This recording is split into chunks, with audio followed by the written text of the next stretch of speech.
Good morning, and thank you for joining us today. We're saying so long to summer and starting on our fall books, if you can believe it.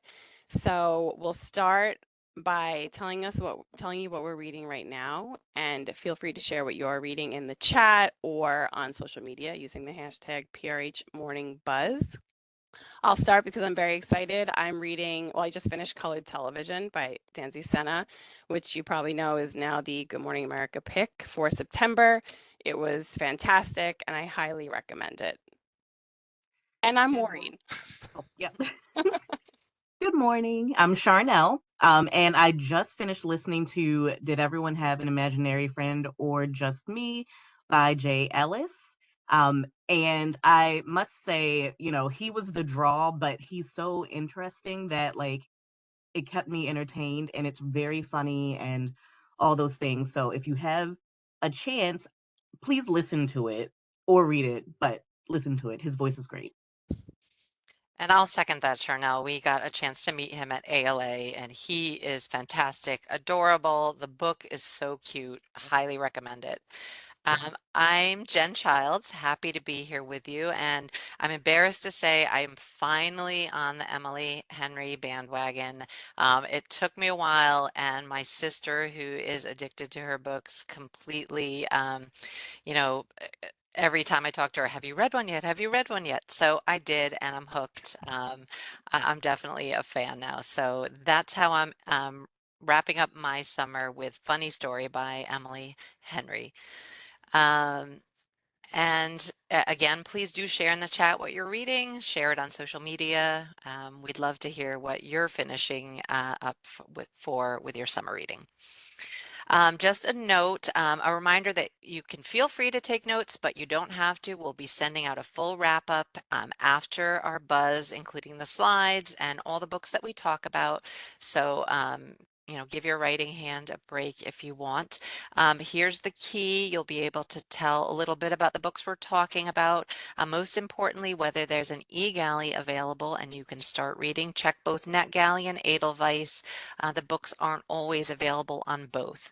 But most of the books we're talking about today do have an e-galley available, so you can join in the fun. Just a mention about something that we are supporting. You may know we worked on this project last year, but Penguin Random House is supporting in partnership with Freedom to Read Foundation, PEN America, Little Free Library, Authors Against Book Bans. We're supporting the Bandwagon, which will be traveling around the country this Banned Books Week. We're going to some really great stops, Florida, Illinois, Ohio, just to name a few. We'll be giving out free books, partnering with libraries and bookstores across the country. We don't have the full schedule and details yet, but for those of you subscribed to our e-newsletter, you'll be getting the full schedule, and we hope if it comes to a city near you, you'll support it. It's a very important initiative that we're happy to help support.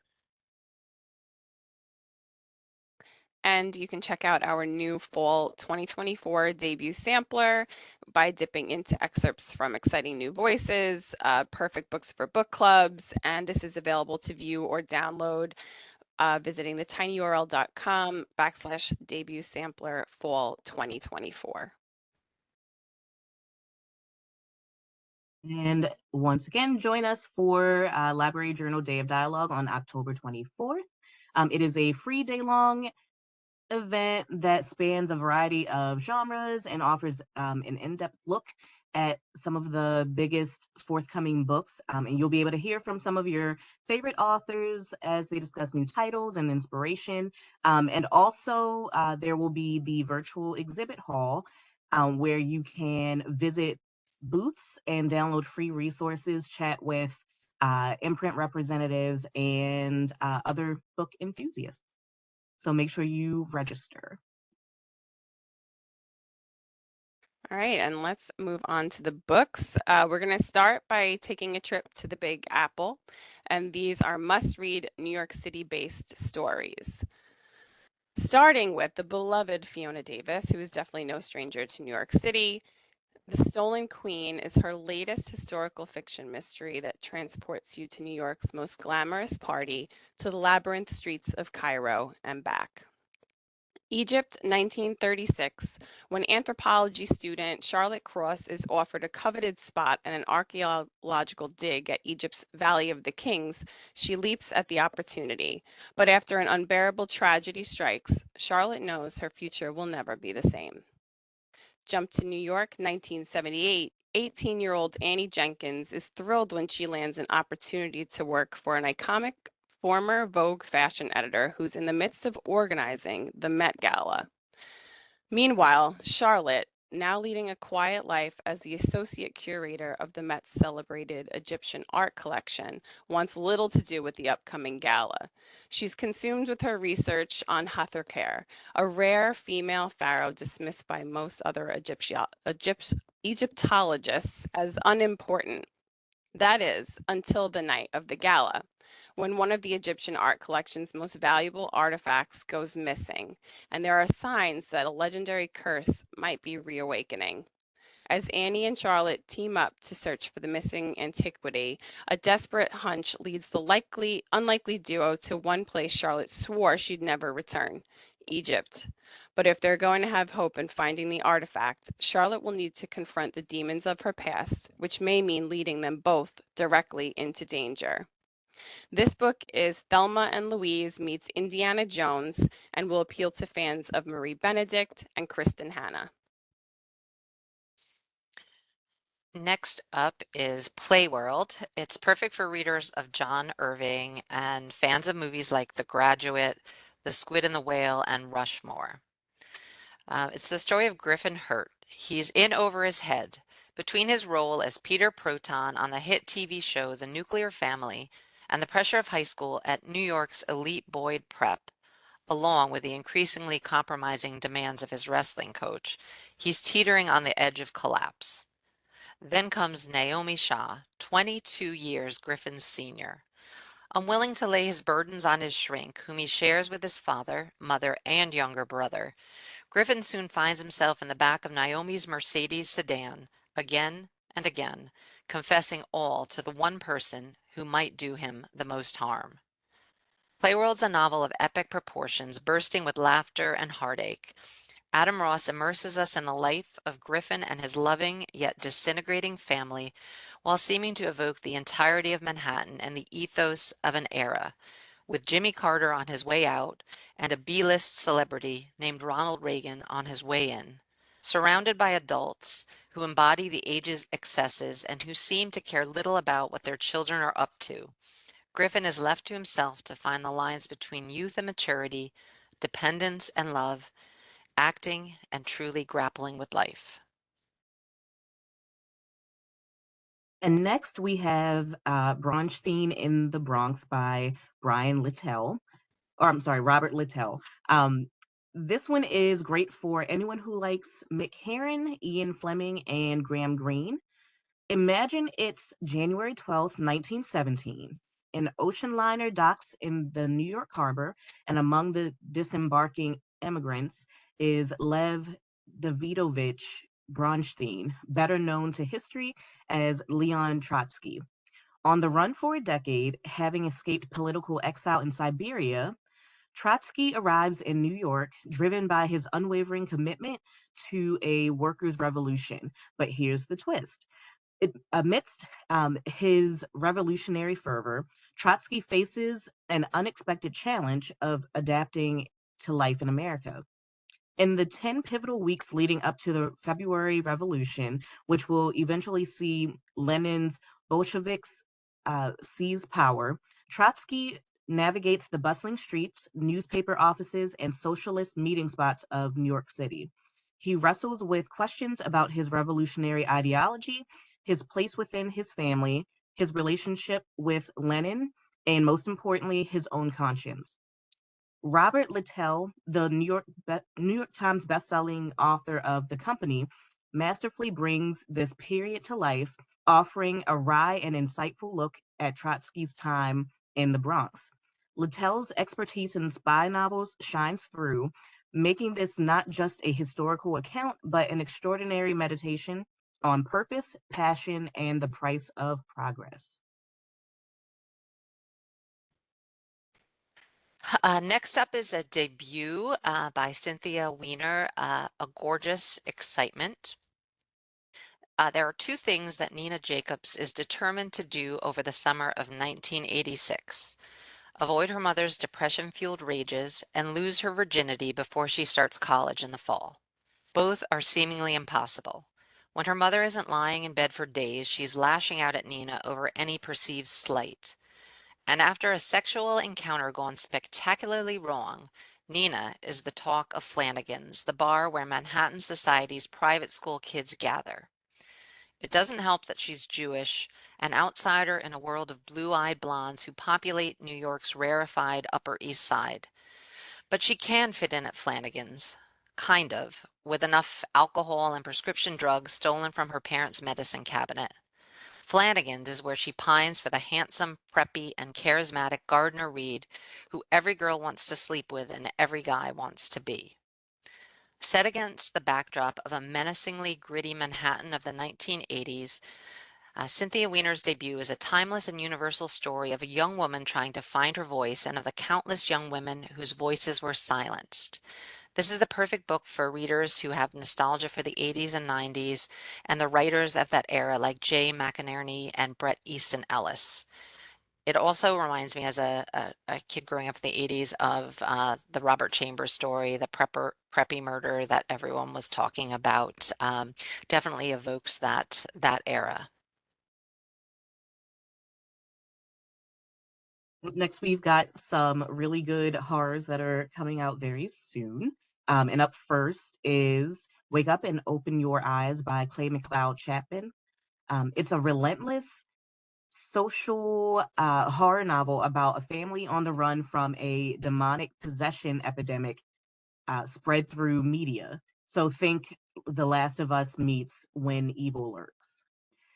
The story follows Noah Fairchild, who's been losing his parents to far right cable news for years. When his mother leaves a cryptic voicemail warning about the Great Awakening, Noah drives from Brooklyn to Richmond, only to find his parents in a terrifying trance. Things take a dark turn when his mom actually attacks him. Across the country, families are tearing each other apart as they succumb to possession through certain media channels. Noah and his young nephew Marcus must race back to Brooklyn before they too fall prey to the violent hordes. This novel is a searing look at political division, misinformation, and the collapse of society, all through the lens of a gripping horror story. It's perfect for fans of apocalyptic and dystopian fiction, supernatural horror, and high concept social horror.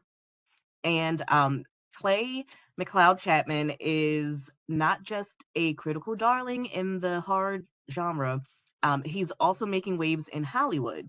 He co-wrote the horror podcast Quiet Part Loud for Jordan Peele's Monkey Paw Productions, and he also has several exciting projects in the pipeline. So just keep a lookout for those. And I am very excited to talk about Witchcraft for Wayward Girls, which is the brand new horror novel from Grady Hendrix coming in January. They call them wayward girls, loose girls, girls who grew up too fast, and they're sent to the Wellwood House in St. Augustine, Florida, where unwed mothers are hidden by their families to have their babies in secret, give them up for adoption, and most important of all, forget any of it happened. 15-year-old Fern arrives at the home in the sweltering summer of 1970, pregnant, terrified, and alone. Under the watchful eye of the stern Miss Wellwood, she meets a dozen other girls in the same predicament. Everything the girls eat, every moment of their waking day, and everything they're allowed to talk about is strictly controlled by adults who claim they know what's best for them. Then Fern meets a librarian who gives her an occult book about witchcraft, and power is in the hands of the girls for the first time in their lives. But power can destroy as easily as it creates, and it's never given freely. There's always a price to be paid, and it's usually paid in blood. Paul Tremblay says, Grady Hendrix again brings to life a fully realized ensemble of characters who you'll cry with and root for, while deftly molding the historical novel, the supernatural, and gritty, all two real-life horrors into a morally complex and genuinely haunting moving tale. For anyone interested, I do have some print arcs available, and so we're going to put a Google Doc in the chat where you can request one, but it's first come, first serve, so make sure you submit your request today while supplies last. And The Historian Meets Under the Skin in Old Soul by Susan Barker, a searingly provocative literary horror novel coming in January. In Osaka, two strangers, Jake and Mariko, miss a flight and over dinner discover they both brutally lost loved ones whose paths cross with the same beguiling woman that no one has seen since. Following traces this mysterious person left behind, Jake travels from country to country, gathering chilling testimonies from others who encountered her across the decades, a trail of shattered souls that eventually leads him to Theo, a dying sculptor in rural New Mexico who knows the woman better than anyone and might just hold the key to who she is or what she is. Part horror, part western, part thriller, Old Soul is fearlessly bold and genre-defying about predation, morality, and free will, and one man's quest to bring a centuries-long chain of human devastation to an end. Susan Barker is an award-winning author who has written a frightening and moving novel with a shocking twist that you won't see coming, and this is perfect for readers of Mexican Gothic and fans of Babel.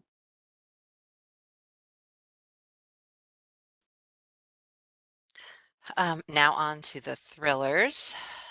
With The Rivals, Jane Peck returns with the eagerly awaited follow-up to The Verifiers, Claudia Lynn, mystery novel superfan, and until recently, cliched underemployed English major, has scored her dream job.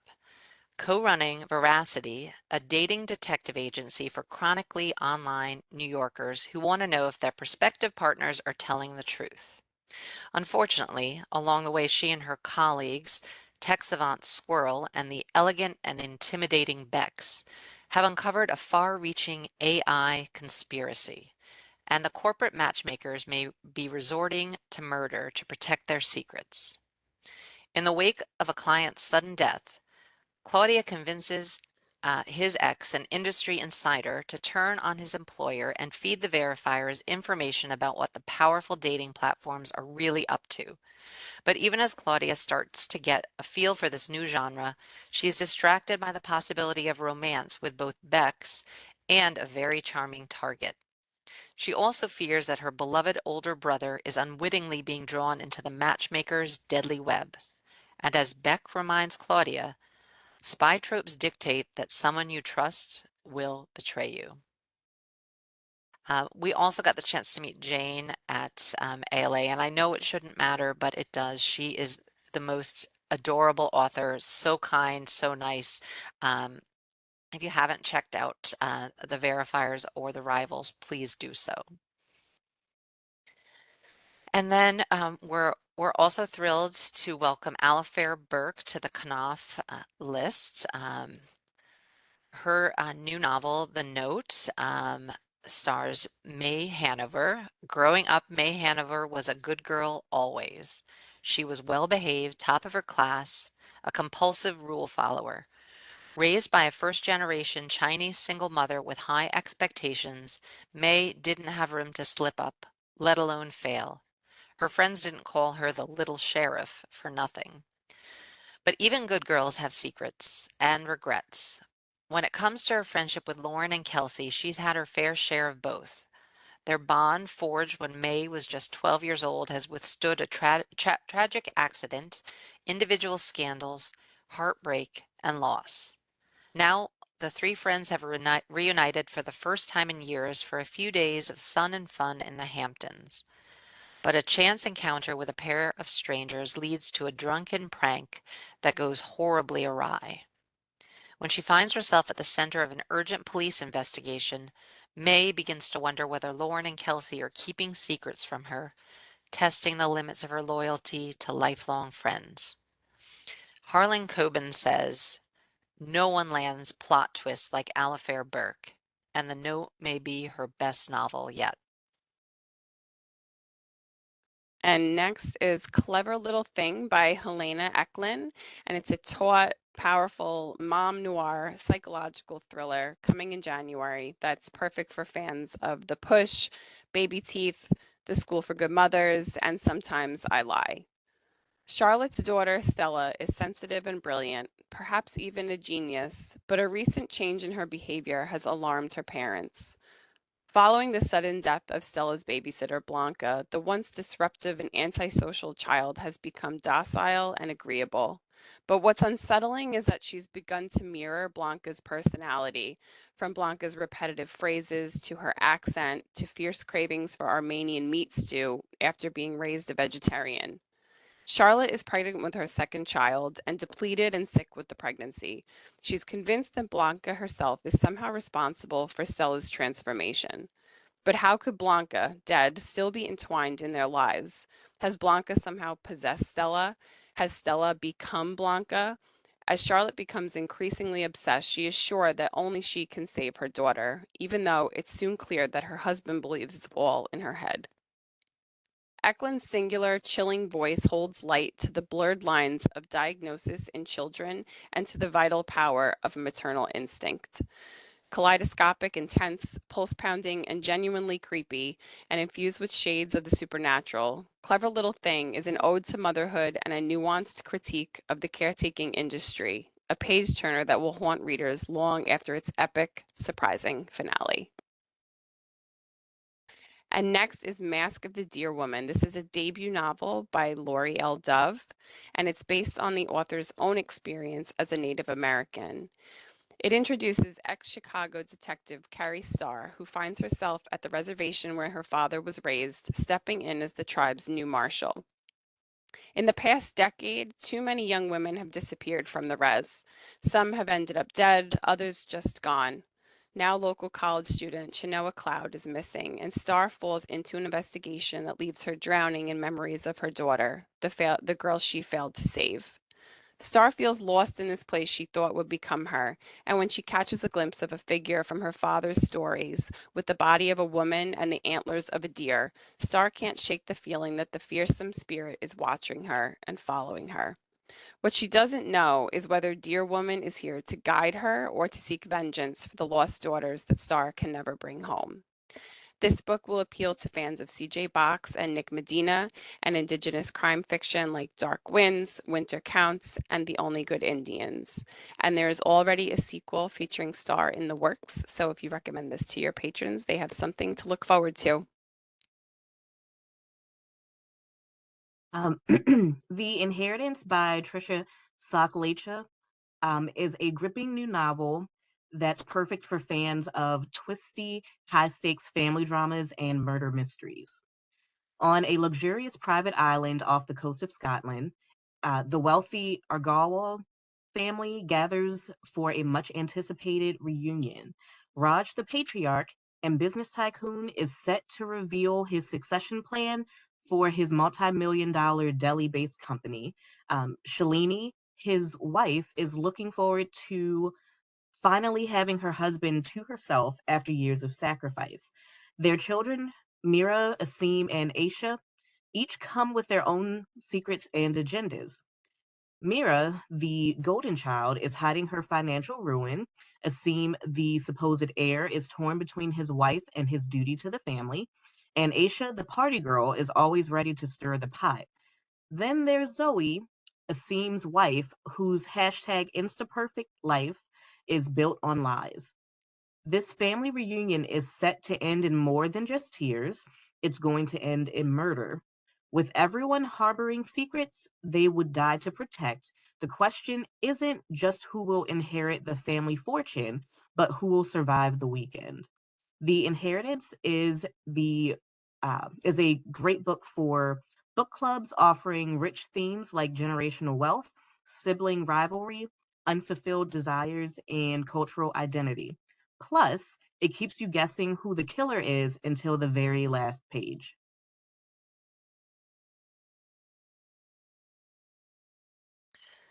Moving into historical fiction, first up is a new offering from Allegra Goodman.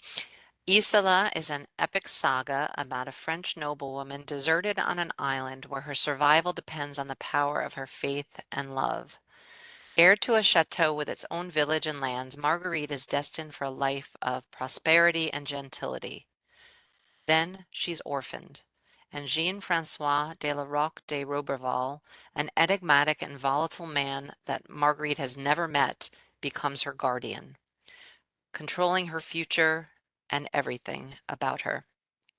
He sells her property to pay his debts, leaving her destitute, and insists she accompany him on an expedition to New France.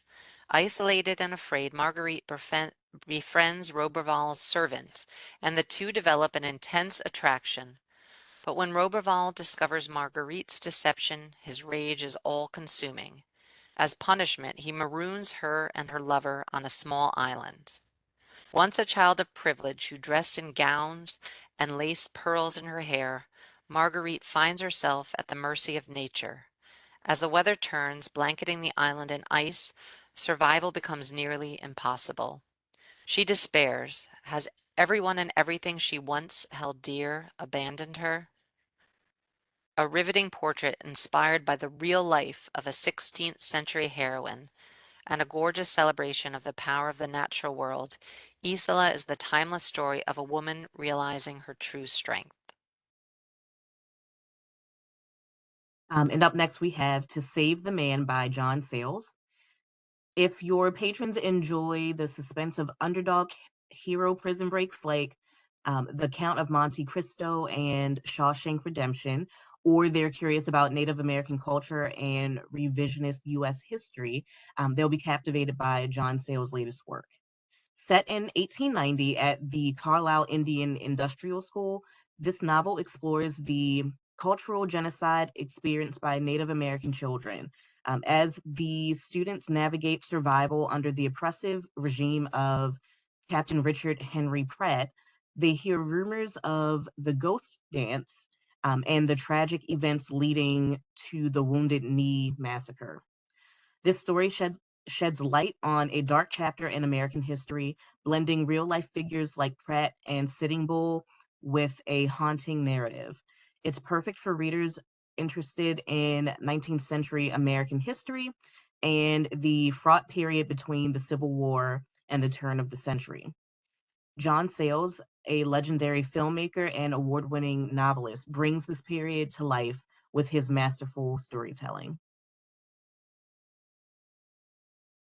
And now we have two memoirs by two very dear actresses. Up first is Inheriting Magic by Jennifer Love Hewitt. And it is a heartwarming and magical new memoir. When Jennifer lost her mother to cancer, her world changed forever. In Inheriting Magic, she takes us on an intimate journey through her grief, sharing memories, photographs, and recipes that capture her spirit, as well as her self proclaimed title of Holiday Junkie. This heartfelt book is not just about sorrow, but also about finding joy and celebration in everyday life. Jennifer includes never seen before family photos and vintage snapshots, along with her favorite recipes from her grandmother's chicken and dumplings to her husband's favorite holiday cocktail. She also offers a treasure trove of festive plans and decorating ideas for holidays like Halloween, Christmas, and Easter, as well as strategies for adding magic to daily routines. Think moon water, baskets of joy, and glowing dinners. Perfect for social parents looking to connect with other families and create lasting memories. Inheriting Magic is full of personal anecdotes and heartfelt tips for stress free planning, joy filled parenting, and honoring family traditions. Featuring over 150 charming color photographs, this book will spark inspiration for kid friendly crafts, themed parties, and creative playdate ideas. And Dare I Say It is a frank, funny, and informative guide to menopause and aging by beloved actress Naomi Watts, a leading voice in menopause awareness. At 36, Naomi Watts had just completed filming King Kong and was trying to start a family when she was told that she was on the brink of menopause. First of all, when I was writing this, I was like, 36? What? Maybe I need to read this. And it's estimated that 75 million women in the United States are currently dealing with menopause symptoms: dry, itchy skin, raging hormones, night sweats. And yet, the very word menopause continues to be associated with stigma and confusion. With so little information, many women feel unprepared, ashamed, and deeply alone when the time comes. This is the book Naomi Watts wishes she had when she first started experiencing symptoms. Like sitting down over coffee and having an intimate chat with your girlfriend, Dare I Say It blends funny and poignant stories from Naomi and her friends with advice from doctors, hormone experts, and nutritionists to take the secrecy and shame out of menopause and aging. Answering questions such as, what's hormone therapy and should I be on it? Will I ever sleep again? Will I get myself back? What happened to my libido? Do I need 18 serums for my aging skin? Whose body is this anyway? And who am I now? Naomi Watts shares the most up to date research on how to manage menopause symptoms and tackle the physical and emotional challenges we encounter as we age. Dare I Say It is irreverent, bold, and reassuring. It's the companion every woman needs to embrace the best version of herself as she moves into what can be the most powerful and satisfying period of her life.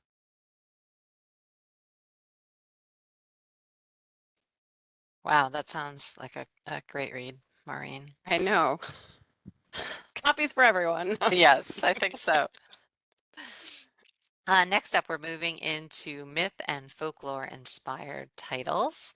Um, in The Voyage Home, Pat Barker's third book in the series, following up The Silence of the Girls and The Women of Troy, Pat Barker has crafted the latest in a brilliant reimagining of Greek mythology. In The Voyage Home, Barker elevates myths and legends and asks us to examine the stories we hold dear through a feminist lens. And in doing so, she has crafted a tale that upholds her legacy as one of our finest contemporary novelists. In this third outing, she follows the young Ritza and the unpredictable Cassandra on their perilous return journey to Mycenae. Cassandra has acquired the powers of prophecy from the kiss of Apollo, but the very same god has taken away the people's belief in her abilities. Though she warns of the carnage that awaits the Greek warrior King Agamemnon, who numbs himself with alcohol on the storm-plagued trip home, her shipmates disregard her. And I think we all know how that turns out.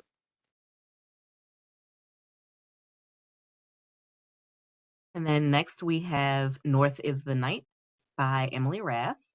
Um, it is a mesmerizing new romantasy that's sure to captivate your patrons. Set in dark, mythical forests of Finland, this story follows two bold young women, Siri and Ina.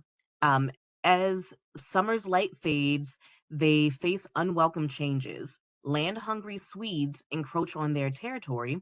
A zealous Christian priest denounces their old ways, and young women start disappearing. Siri vows to protect Ina, but even she cannot stop a death goddess from dragging her friend to Tuonela, the mystical or mythical underworld.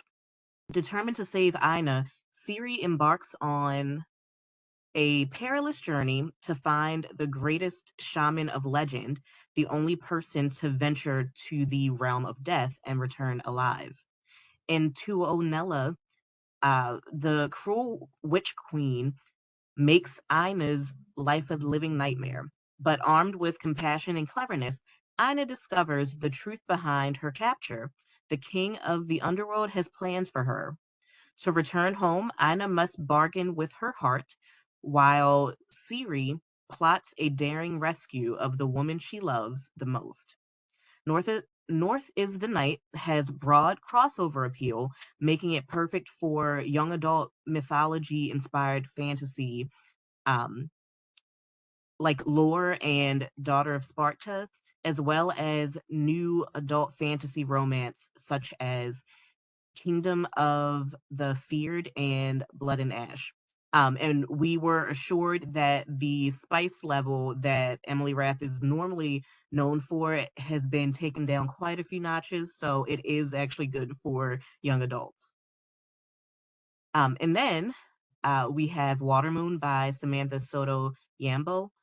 Um, a hidden pawn shop in a back street of Tokyo offers a unique service, a place where the lost can pawn their deepest regrets. Hannah Ishikawa wakes up on her first morning as the new owner to find the shop ransacked, the most precious items stolen, and her father missing. A charming young physicist stumbles into the shop and offers his help, and together Hannah and this stranger embark on a magical journey through a mystical world to find her father and the stolen choice. Their adventure takes them through rain puddles, hitching rides on paper cranes across the bridge between midnight and morning, and through a night market in the clouds. As they get closer to the truth, Hannah must reveal a secret of her own and risk making a choice she can never take back. Watermoon is an enchanting, cozy fantasy that delivers heart, humor, and magic, perfect for fans of Heather Fawcett's uh, Emily Wilde's Encyclopedia of Fairies, and T.J. Klune's The House in the Cerulean Sea. And now, for your riveting nonfiction readers, Dr. Sunita Sa, an award winning professor at Cornell University and an expert in organizational psychology, brings us Defy, a book that asks the question, why is it so hard to speak up even when we know something's wrong? This is the definitive book on defiance, a clear eyed dissection of the forces that silence us, featuring groundbreaking research and legendary stories of defiance alongside everyday examples and strategies for how to unleash the power of a true no. How many times have you wanted to object, disagree, or opt out of something, but ended up swallowing your words, shaking your head, and just going along?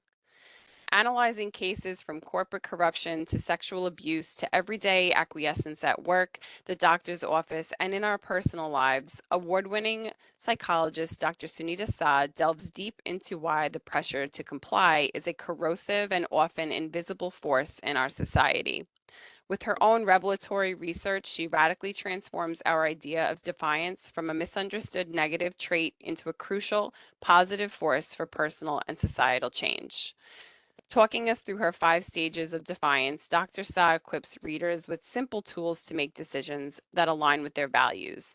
Defy is the essential playbook for how to speak up and act when it matters most. And this book is for readers of big idea books like Susan Cain's Quiet, Adam Grant's Think Again, and Malcolm Gladwell's Blink. Wow, I need that book too. Copies for everyone. We're giving them away today. Next up is The Secret History of the Rape Kit, ideal for readers of both feminist literature and true crime thrillers. In 1972, Martha Marty Goddard volunteered at a crisis hotline, counseling girls who'd been molested by their fathers, their teachers, their uncles. Soon, Marty was on a mission to answer a question. Why were so many sexual predators getting away with these crimes? By the end of the decade, she had launched a campaign pushing hospitals and police departments to collect evidence of sexual assault and treat survivors with dignity. She designed a new kind of forensics tool, the Rape Kit, and new practices around evidence collection that spread across the country. Yet even as Marty fought for women's rights, she allowed a man to take credit for her work. When journalist Pagan Kennedy went looking for this forgotten pioneer, she discovered that even Marty Goddard's closest friends had lost track of her. As Pagan followed a trail of clues to solve the mystery of Marty, she also delved into the problematic history of forensics in America. The Secret History of the Rape Kit chronicles one journalist's mission to understand a crucial innovation in forensics and the woman who championed it. As Pagan Kennedy hunts for answers, she also reflects on her own experiences with sexual assault and her own desire for justice. And some exciting audio news. Claire Danes has agreed to read the audio version and will offer support for the publication.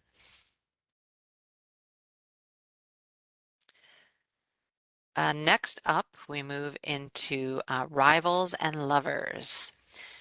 The first book, New York Times best-selling author of The Rule Book and Practice Makes Perfect, is back with Beg, Borrow, or Steal. Emily Walker hates having her carefully crafted world disrupted by anyone, most of all her legendary nemesis Jack Bennet. He's the opposite of the wonderful heroes she dreams up in her double life as a romance writer, which is why Emily was perfectly happy when Jack left Rome, Kentucky mid-school year with his fiancée. The last thing Emily saw coming was Jack's return at the start of the summer after calling off the wedding and ending his relationship. But he's here to stay as her colleague and as her neighbor. Jackson Bennett is glad to be back, eager to renovate his house and work on the next mystery novel under his best-selling pen name. But when he realizes he's now neighbors with the one woman who has always pushed his buttons, he discovers something he's even more excited for: thwarting Emily and her petty plans to sabotage his return. With their chemistry-fueled animosity at an all-time high, Emily accidentally sends an email to their school's principal that could reveal her secret literary side hustle. She needs to steal back her manuscript, and Jack, she hates to admit, is just the man to help her do it. Surprisingly, Jack agrees. Will their unlikely alliance put an end to their rivalry, or could it lead to a steamy plot twist that they never saw coming? Perfect for readers who love romantic comedies with steamy tension and off-the-charts chemistry from authors like Jasmine Guillory and Emily Henry. Oh, that's right up my alley, and I have already added it to my list. Thank you. And then up next, we have The Favorites by Lane Fargo. This is an epic love story set against the sparkling yet savage backdrop of competitive figure skating. Meet Katrina Shaw, a determined young woman with Olympic dreams, and Heath Rocha, a lonely kid in the foster care system. Their instant connection makes them an unstoppable duo on the ice, transforming from childhood sweethearts to champion ice dancers. Their scorching chemistry and rebellious style captivate the world, but a shocking incident at the Olympic Games abruptly ends their partnership. As the 10-year anniversary of their final skate approaches, an unauthorized documentary threatens to redefine their legacy.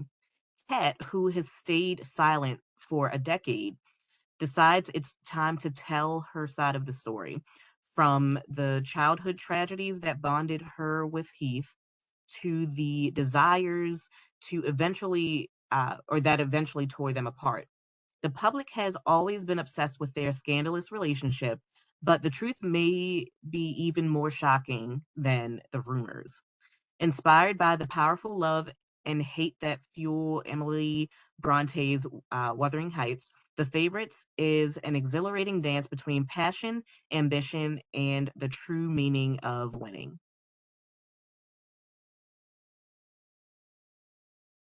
And kicking off our love, marriage, and family reads is none other than award-winning author Weiki Wang with her new book, Rental House, coming in December. This is a sharp-witted, insightful novel about a marriage as seen through the lens of two family vacations. Karu and Nate are college sweethearts who marry despite their families' differences. Karu's strict Chinese immigrant parents demands perfection. To use the dishwasher is to admit defeat, says her father, while Nate's rural white working class family distrusts his intellectual ambitions and his foreign wife. Some years into their marriage, the couple invites their families on vacation. At a Cape Cod beach house and later at a luxury Catskills bungalow, Karu, Nate, and their giant sheepdog navigate visits from in laws and unexpected guests, all while wondering if they have what it takes to answer the big questions. How do you cope when your spouse and your family of origin clash? How many people and dogs make a family? And when the pack starts to disintegrate, what can you do to shepherd everyone back together? With her wry, wise, and simply spectacular style and hilarious deadpan that recalls Gish Jen and Nora Ephron, Weiki Wang offers a portrait of family that is equally witty, incisive, and tender. And The Heart of Winter is the extraordinary new novel by Jonathan Evison about a married couple in their golden years, from when they met across big ups, deep downs, and survive it all. Opposites attract love. Abe Winter and Ruth Warnake were never meant to be together, at least if you ask Ruth. Yet their catastrophic blind date in college evolved into a 70-year marriage and a life on a farm on Bainbridge Island with their hens and beloved Labrador. Through the years, the Winters have fallen in and out of lockstep, and out of their haunting losses and guarded secrets, a dependable partnership has been forged. But when Ruth's loose tooth turns out to be something much more malicious, the beautiful, reliable life they've created together comes to a crisis. As Ruth struggles with her crumbling independence, Abe must learn how to take care of her while their three living children question his ability to look after his wife. And once again, the couple has to reconfigure how to be there for each other. In this big hearted and profound portrait of marriage, Jonathan Evison explores 70 years of big moments in subtle ways, elegantly braiding the Winters' turbulent history with their present day battles, showing us how the oddly paired college kids became parents, fell apart and back together, and grew into the Abe and Ruth of today. Endlessly heartwarming and moving, Heart of Winter is a reminder that true love lives in small, everyday moments.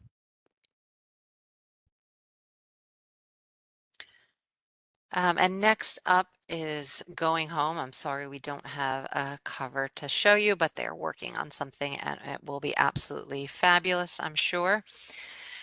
This book is for readers of Nick Hornby's About a Boy or Stephen Rowley's The Gunkle.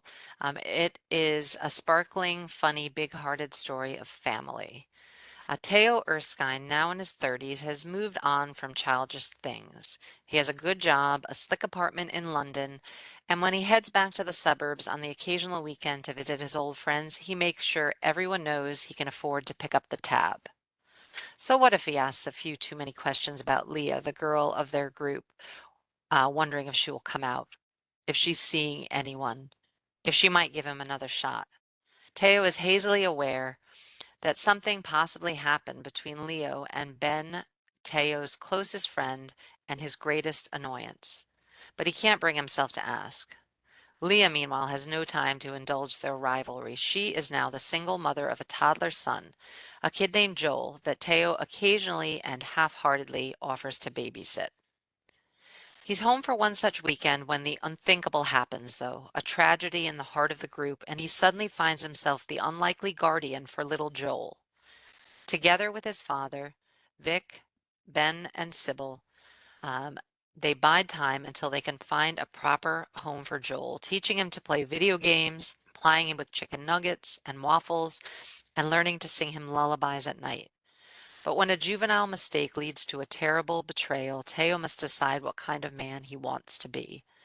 Wise, relatable, and blissfully laugh out loud funny, Going Home is a captivating first novel that explores the mysterious ways children can force us to grow up fast while simultaneously keeping us young forever.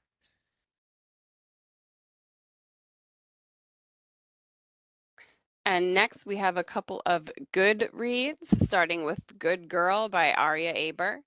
This is an electric debut novel about the daughter of Afghan refugees and her year of nightclubs, bad romance, and self discovery. A portrait of the artist as a young woman set in a Berlin that can't escape its history. In Berlin's artistic underground, where techno and drugs fill warehouses still pockmarked from the wars of the 20th century, 19-year-old Nyla at last finds her tribe. Born in Germany to Afghan parents, raised in public housing graffitied with swastikas, drawn to philosophy, photography, and sex, Nyla has spent her adolescence disappointing her family while searching for her voice as a young woman and an artist. Then, in the haze of Berlin's legendary nightlife, Nyla meets Marlowe, an American writer whose fading literary celebrity opens her eyes to a life of personal and artistic freedom. But as Nyla finds herself pulled further into Marlowe's controlling orbit, ugly, barely submerged racial, anti immigrant tensions begin to roil in Germany and Nyla's family and community. After a year of running from her future, Nyla stops to ask herself the most important question: who does she want to be? A story of love and family, raves and Kafka, staying up all night and surviving the mistakes of youth. Good Girl is the virtuistic debut novel by a celebrated young poet and now a major new voice in fiction that is perfect for readers of Ocean Vuong's On Earth We're Briefly Gorgeous and Elif Batuman's The Idiot.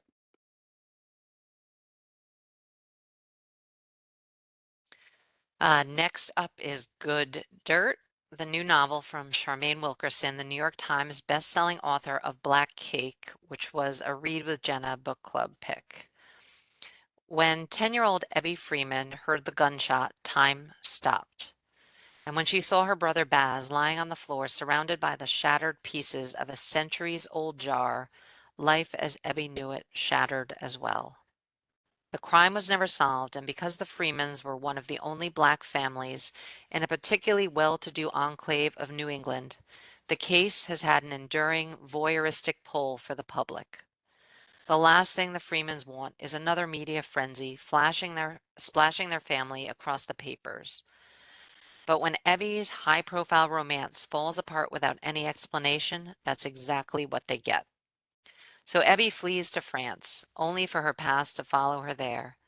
And as she tries to process what's happened, she begins to think about the other loss her family suffered on that day 18 years ago. The stoneware jar that had been in their family for generations, brought north by an enslaved ancestor. But little does she know that the handcrafted piece of pottery held more than just her family's history. It might also hold the key to unlocking her own future. And now we have some out of this world audio, starting with the audio exclusive, The Icarus Needle by Timothy Zahn, read by Mark Thomas. And this is the latest installment in the Icarus saga. 10,000 years ago, the enigmatic Icari vanished, leaving behind a network of portals capable of transporting passengers across the stars. Gregory Rourke and his Cadolian partner, Celine, are tasked with bringing these alien artifacts under the control of the Icarus group. But with new leadership in the group, Rourke finds himself at odds with the director's plans. Their mission takes them to a distant world with a broken city, a dozen portals, and the Ami, an alien group dreaming of reclaiming their former glory. Rourke and Celine must piece together the scattered clues and solve the riddle of the Ami's ambition, all while fending off the Path, who have their own designs on the city and its portals. Uh, but the biggest question remains, are the Icari truly gone? Timothy Zahn's, known for his powerful storytelling, brings another thrilling adventure in the Icarus saga. This book is perfect for fans of intricate sci fi worlds, complex characters, and high stakes action. And then to wrap up, we've got Star Wars Tempest Breaker by Kevin Scott, which is the exciting new addition to the Star Wars universe. Um, this thrilling adventure teams up the Jedi with the nefarious Lorna D, a former Nihil turned mercenary for hire. Tempest Breaker is a full script for the Star Wars The High Republic audiobook original, now available as a much requested hardcover edition.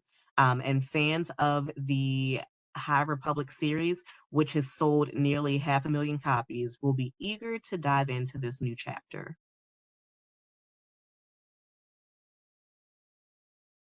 And that is all we have for you for today. Please remember that we will be sending out a wrap up with all of the links that we've talked about in today's book buzz. And we hope that you all enjoy the cooler weather that's hopefully coming to some of us. Not all of us. Yeah. All right, and our next will be back in November, so please be sure to register. We'll look forward to seeing you then. Happy almost fall. Bye. Bye. Thanks. Bye. Thank you.